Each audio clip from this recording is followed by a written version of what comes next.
Hello viewers, welcome to social post TV. నేను మీ శ్వేత. ప్రస్తుతం మనతో పాటు స్టూడియోలో ఉన్నారు ఫినాన్షియల్ అడ్వైజర్ గిరిబాబు గారు. నమస్తే సార్. నమస్తే అండి. ఎలా ఉన్నారు? ఫైన్ అండి. సార్, లాస్ట్ టైం కూడా మనం కొన్ని ఫినాన్షియల్ అడ్వైజర్స్ మీద ఎలా ఉండాలి ఏంటి అనేది ప్లానింగ్ అని డిస్కస్ చేసుకున్నాము. So again the same topic we're discussing, ఎందుకంటే ఇది అసలు ఎంత డెప్త్ ఉన్న సబ్జెక్ట్ ఇది. జనరల్ గా వచ్చే డౌట్స్ సార్ ఇవి. మిడిల్ క్లాస్ వాళ్ళకి ఎక్కువ హై ఇన్కమ్ అనేది ఉండదు కదా, సో వాళ్ళకి అప్పులు లేకుండా వాళ్ళు హ్యాపీ లైఫ్ లీడ్ చేయాలంటే వాళ్ళకి ఫినాన్షియల్ ప్లానింగ్ అనేది ఎలా ఉండాలి? డెఫినెట్లీ వాళ్ళ యొక్క లైఫ్ బెటర్ గా ఉండాలి అంటే ఫైనాన్షియల్ ప్లానింగ్ ఈజ్ మ్యాండేటరీ. కాకపోతే మనం ఇప్పుడు సొసైటీలో చూస్తే కనుక 100లో 90% పీపుల్ వాళ్ళకి వచ్చే ఇన్కమ్ 100 రూపీస్ అయితే వాళ్ళకి ఎక్స్పెన్సెస్ మొత్తం పోయిన తర్వాత నెల చివరికి వచ్చేప్పటికి ఏమి మిగలదు, పైన ఇంకా 10 రూపాయలు అప్పు చేయాల్సి వస్తుంది. క్రెడిట్ కార్డ్ స్వైప్ చేసి వాటిని తీర్చలేక ఇబ్బంది పడుతూ ఉంటారు. నా చిన్నప్పటి చూస్తున్న అందరు కూడా ఇలాగే చేస్తున్నారు. కానీ దీన్ని ఓవర్కమ్ అవ్వాలి అంటే 2 థింగ్స్. ఒకటి, మీరు ఇన్కమ్ ఇంక్రీజ్ చేయాలి అంటే నాకు కెపాసిటీ లేదు, నేను చేయలేను, నాకు పాసిబుల్ అవ్వదు అంటే దట్స్ మనము ఇబ్బంది పడాల్సిందే. లేదంటే create your own 25th hour. Create your own 25th hour అంటే అందరికి 24 అవర్స్ కదా దేవుడు ఇచ్చింది. సో మరో అవర్ క్రియేట్ చేయాలి అంటే what is your extra skill which will generate your own extra income. Like for example, మీరు ఏదైనా మంచి కుక్ అయితే మీరు ఒక వీడియోస్ చేసి పోస్ట్ చేయండి. తెలియకుండా మనకు అసలు కామన్ పీపుల్ ఏం సంబంధం లేని వాళ్ళు కూడా సోషల్ మీడియా ద్వారా వాళ్ళు చాలా వ్యూస్ సంపాదించి ఎక్కడికో వెళ్ళిపోయిన వాళ్ళని చూసాం. Example cooking.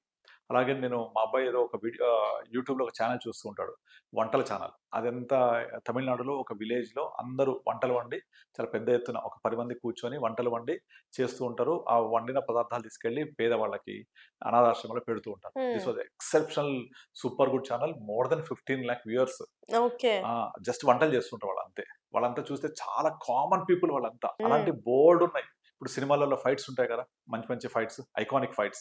అలాంటి ఫైట్స్ ని డూప్ చేసి కూడా నెల్లూరులో కొంతమంది చేస్తున్నారు. ఇట్లా ఏదో ఒకటి, అది సోషల్ మీడియా అవ్వచ్చు, ఇంకోటి అవ్వచ్చు. ఏమీ రాకపోతే మీరు ఇంటి దగ్గర ఉన్న పిల్లల్ని గ్యాదర్ చేసి ట్యూషన్ చెప్పండి. That is also extra hour. Weekly 1 classes, 2 classes, 3 classes. వాళ్ళకు విద్య వస్తుంది, మీకు డబ్బులు వస్తాయి. So create your own 25th hour to earn money. అలా డబ్బు సంపాదించి మీ యొక్క ఫైనాన్షియల్ ప్లాన్కి మీకు మీరే హెల్ప్ చేస్తారు. అంతేగా నారు పోసిన వాడు నీరు పోయకపోతాడా, నా జీతం ఇంతే, నేనింతే, నాకు ఇంతే వస్తుంది, నేను ఇలాగే ఉంటా అంటే ఎవరి కర్మ వాళ్ళు అనుభవించాలి. లేదు నేను బయటికి రావాలి, ఇంకా గ్రో అవ్వాలి అంటే you have to do by your own your self. ఇద్దరు వైఫ్ అండ్ హస్బెండ్ కష్టపడి పనిచేసి ఒకరి జీతాన్ని నేను సేవ్ చేయాలి, ఒకరి శాలరీని ఖర్చు పెట్టాలి అని అట్లా ప్లాన్ చేసుకోవాలి. వైఫ్ నేను హోమ్ మేకర్ ఉంటే తను ఏం చేయగలుగుతుందో అది తనకు ఎంకరేజ్ చేసి తనని కూడా ఇంట్లో ఖాళీ కూర్చోకుండా టైలరింగ్ వర్క్ అవ్వచ్చు, లేకపోతే ఎక్కడైనా చిన్న షాప్స్లో వర్క్ చేయడానికి ఏదో ఒక పని చేసి కొంచెం ఎక్స్ట్రా డబ్బు సంపాదించి చేయాల్సిన అవసరం ఎంతైనా ఉంటుంది. ఎందుకంటే అలా కనుక చేయకపోతే నీకు ఏజ్ ఉండి టైం ఉండి సంపాదించే టైంలోనే సరిపోకపోతే imagine after 55-60 when your age is not supporting, ఆరోగ్యం సహకరించకపోవచ్చు. అప్పుడు ఇదే ఇన్కమ్తో కంటిన్యూ చేసి సేవింగ్స్ లేకపోతే ఎలా? So think in a long term. So definitely నేను ఇలాగే ఇంతే అని కాకుండా నేను ఇంకా చేయగలను అనుకునే మంత్రం మనం ముందుకెళ్తే definitely you can create your own income which will sufficient for your future goals and needs. అంటే గోల్స్ పెద్ద గోల్స్ అక్కర్లేదు. మీరు నార్మల్గా ఇప్పుడు మీరు చిన్నప్పుడు మీ పిల్లలకి అన్ని ఎడ్యుకేషన్, చదువు, తర్వాత వాళ్ళకు మ్యారేజ్ అవ్వడానికి హెల్ప్ చేస్తాము, సపోర్టింగ్ అంతా ఇస్తాం కదా. పెద్ద అయిన తర్వాత అది మీరు రిటర్న్ తీసుకోవాలని ఎక్స్పెక్ట్ చేయొద్దు. దిస్ ఈజ్ యువర్ డ్యూటీ, అంతే. అది వాళ్ళ డ్యూటీ కాదు. నీళ్లు ప్రేమ కిందకే ప్రవహిస్తాయి. నీళ్లు పైకి వెళ్ళాలంటే కరెంట్ కావాలి, మోటార్ కావాలి. అలాగే ప్రేమ పైకి వెళ్ళాలంటే డబ్బులు ఉండాలి. You love your father but he is a pensioner, you love more. So ఆయన డబ్బులు ఉంటే ఎక్కువ ప్రేమిస్తారు. This is fact. సో కనుక మీ అంతా మీరుగా సెల్ఫ్ సఫిషియెంట్ అవ్వాలి అంటే you create your own money, వచ్చే ఇన్కమ్ సోర్స్ చేసుకొని వచ్చిన దాన్ని దాచుకొని ముందుకెళ్ళాలి. అప్పుడు 55-60 తర్వాత మనం ఎవరి దగ్గర చేతులు చాపక్కర్లేదు. ఇలా చేయాల్సిందే, ఇంకా దీనికి ప్రత్యామ్నాయం లేదు. కనుక నేను ఇంతే అని కూర్చోకుండా నేను ఇంకా చేయగలను, ఏం చేయగలను మనం కూర్చొని మీరు ఏం చేయగలరు చేసి నేను సంపాదించి చేయాల్సిందే. అంటే ఫ్యూచర్ లో మేము కూర్చొని తినాలి అంతే అనుకునే వాళ్ళు ఇప్పటి నుంచే ఎలాంటి ప్లానింగ్ లో ఉండాలి? వాళ్ళు కూర్చొని తినాలంటే అసలు చేయవద్దు పని అని అనుకోవద్దు ఎవరు. ఫస్ట్ ఆఫ్ ఆల్ కూర్చొని తింటే 2 గ్యారంటీలు వస్తాయి, బీపీ, డయాబెటిక్. ఇప్పుడు ఏదైనా ఒక మెషినరీని ఏం వాడకుండా పెట్టండి, ఏమైతే మన శరీరం కూడా అంతే కదా. సో నేను పని చేయాలనుకోవాలి, పని చేయాలంటే వర్క్ చేయడం కాదు. రిటైర్మెంట్ అంటే అర్థం ఏంటి? 9 to 5 అనే జాబ్ కాకుండా మీ టైం మీ చేతిలో ఉండేలాగా అవును. You work your self. Space పొద్దున మనది, మన లైఫ్. ఎన్నింటికి లేవాలి? 9:00 వెళ్ళిపోవాలి ఆఫీస్కి, 6:00 వెనక్కి రావాలి, మళ్ళీ రేపు పొద్దున బయలుదేరాలి. సాటర్డే సండే ఒక్కటే దొరికింది నాకు ఫ్రీగా. మళ్ళీ మండే టీటీఐ ఫండ్ ఐడియా ఉన్న కాన్సెప్ట్ మీకు? Thank God tomorrow is Friday.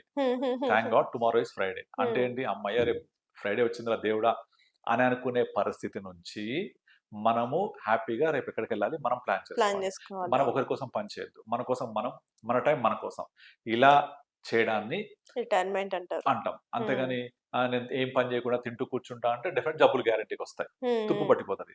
అలా కాకుండా మన ఒకప్పుడు కాన్సెప్ట్ రిటైర్మెంట్ అంటే ఏదో కృష్ణారామ అనుకుంటూ ఒక భగవద్గీతనో లేకపోతే ఇంకోటి చదువుకుంటూ కూర్చోవడం కాదు.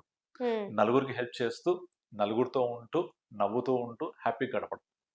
సో రీసెంట్ గా ఒక చిన్న స్టోరీ కూడా చదివా నేను. ఒక ఫాదర్ రిటైర్ అయిన తర్వాత చాలా ఇబ్బంది పడుతూ, మానసికంగా ఇబ్బంది పడుతూ, శారీరకంగా ఇబ్బంది పడుతూ ఉంటే వాళ్ళ పిల్లలు నువ్వు పెద్దోడు అయిపోయావు, రిటైర్ అయిపోయావు, ఇంట్లో కూర్చో అంటే ఆయనకు అనారోగ్యం వచ్చేసింది. సో వాళ్ళు డాక్టర్ దగ్గర తీసుకెళ్తే డాక్టర్కి మెడిసిన్ రాశాడు. డాక్టర్ ఏం మెడిసిన్ తెలుసా? ఫ్రెండ్షిప్ అనే మెడిసిన్. ఫాదర్ ఇంట్లో ఉండి అతనికి ప్లాస్టర్ చేశారు. He's not such kind of guy. తను 60 సంవత్సరాల దాకా చాలా ఉత్సాహంగా గడిపాడు. పెద్దోడు బందోడు చేస్తే ఇట్లే ఉంటది. అతనికి ఫ్రెండ్షిప్ అనే మెడిసిన్ ఇచ్చేస్తే ఆటోమేటిక్ గా హ్యాపీగా ఉంటాడు. తీసుకెళ్ళి ఫ్రెండ్స్ తో కలిపేసి సాయంత్రం కాగానే చిల్ అవుట్ అయ్యి ఫ్రెండ్స్ తోటి హ్యాపీ గడిపితే ఏ ఆరోగ్యం లేకుండా హ్యాపీగా ఉంటాడు. This is what exactly retirement means. అంటే అప్ టు 60 దాకా మనము ఒకళ్ళ కింద పని చేస్తూ జీతం తీసుకుంటూ మండే టు ఫ్రైడే పని చేసాం కదా, అలా కాకుండా సొంతగా పనిచేసి మన టైం మనతో ఉండి మన నచ్చినట్టుగా ఉండడమే రిటైర్మెంట్. మన ఫ్యామిలీతో ఉండడం, వైఫ్ తో ఉండడం, పిల్లలతో ఉండడం, నచ్చిన ఇంట్లో ఉండడం, నచ్చిన కార్ నడపడం, నచ్చిన డ్రెస్ వేసుకోవడం. This is what happiness. For this you work. అలా చేయాలి అంటే you should have a financial independence. You should not do like this. మనం ఒకళ్ళ ముందు చేయి చాపి డబ్బులు నాకు మంత్లీ ఇన్కమ్ అడగకూడదు. ఆటోమేటిక్గా రావాలి, దానికోసం వర్క్ చేయాలి. సో అది నచ్చినట్టు ఉండడం అంటే. అంతే, ఏం పని చేయకుండా ఉండడం కాదు. ఏం పని చేయకపోతే తుప్పు పట్టిపోతుంది. అంతే.